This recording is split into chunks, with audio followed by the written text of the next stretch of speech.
तो हेलो दोस्तों, कैसे हैं आप। आशा करता हूँ अच्छे ही होंगे। आज दोस्तों हम बात करते हैं माता पार्वती के बारे में। तो शिव जी ने माता पार्वती को बताए थे जीवन से जुड़े कुछ ऐसे रोचक तथ्य या रोचक बातें जो हमें नहीं पता है। तो आइए दोस्तों देखते हैं। उससे पहले दोस्तों, अगर आप चैनल पर नए हैं तो चैनल को ज़रूर सब्सक्राइब कर दीजिएगा। आइए शुरू करते हैं। माता सती ने अपना दूसरा जन्म देवी पार्वती के रूप में लिया था। पार्वती राजा हिमावत और रानी मैना की पुत्री थी। बचपन से ही पार्वती जी का सपना था कि शिव जी के उन्हें पति के रूप में प्राप्त हो।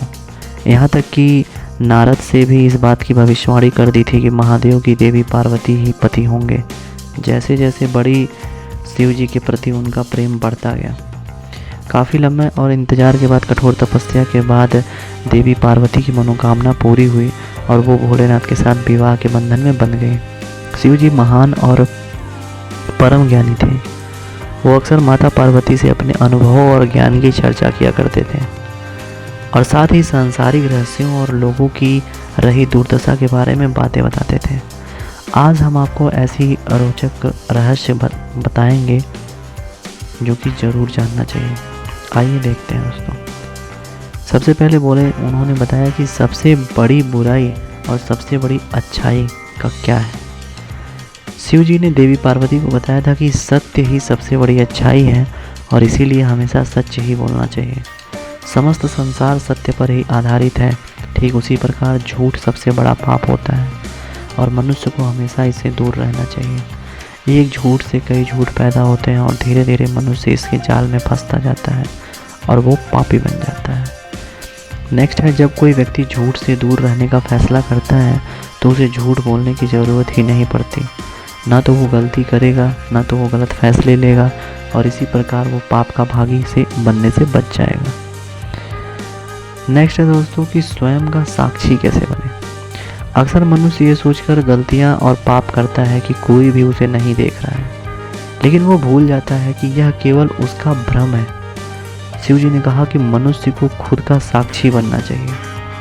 जब उसे इस बात का बोध होता है तो उसकी आत्मा उसे गलत करते हुए देख रही है तो उसी क्षण वो पीछे हट जाता है। कोई भी शख्स स्वयं की आत्मा से नहीं बच पाता है। उसे इस बात का पता है कि उसकी आत्मा ने उसे गलत करते हुए देखा है और वो अपनी ही आत्मा से भयभीत रहने लगता है। और नेक्स्ट है दोस्तों कि पाप करने से 3 तरीके होते हैं। पाप करने के 3 तरीके होते हैं। पहला, अपने दिमाग के माध्यम से, अपनी बातों के माध्यम से और अपने कार्यों के माध्यम से। इसे शिव जी ने महापाप बताया है, इसलिए मनुष्य को हमेशा इनसे दूर होना चाहिए। शिव जी के अनुसार मनुष्य को भूल कर कभी भी ऐसे कार्य नहीं करने चाहिए जिन्हें हमारे शास्त्रों में वर्जित बताया गया है। और इतना ही नहीं, कड़वे शब्द में कभी भी किसी भी दिल को नहीं दुखाना चाहिए, नहीं तो इससे भयंकर परिणाम जीवन में या फिर बाद में जरूर भुगतना पड़ता है। और दोस्तों उन्होंने बताया कि सफलता का मार्ग के बारे में अगर बात करें, यह संसार भौतिक सुखों के मायाजाल में फंसा हुआ है और ये अस्थायी सुख मनुष्य को अपनी ओर आकर्षित करते हैं। यह सुख महज एक भ्रम होता है, न कि अस्थायी है। सफल होने के लिए मनुष्य को इसी भ्रम से बाहर निकलने की ज़रूरत है।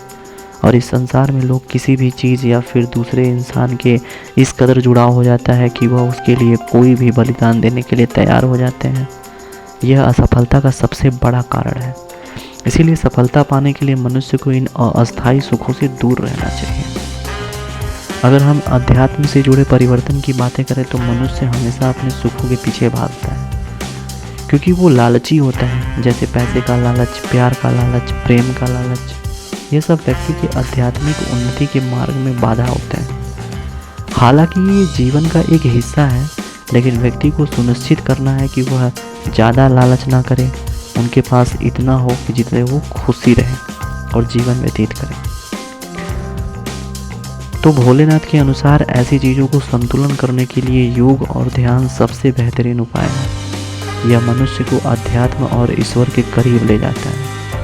यह आपको फल की चिंता किए बिना कर्म करने की प्रेरणा देता है और संतुलन दिमाग हमेशा बेहतर काम करता है। इस प्रकार अध्यात्म उन लोगों से जीवन में बहुत बड़ा परिवर्तन लाता है जो अंधों की तरह अपने कार्य और इच्छा की तरह भागते हैं।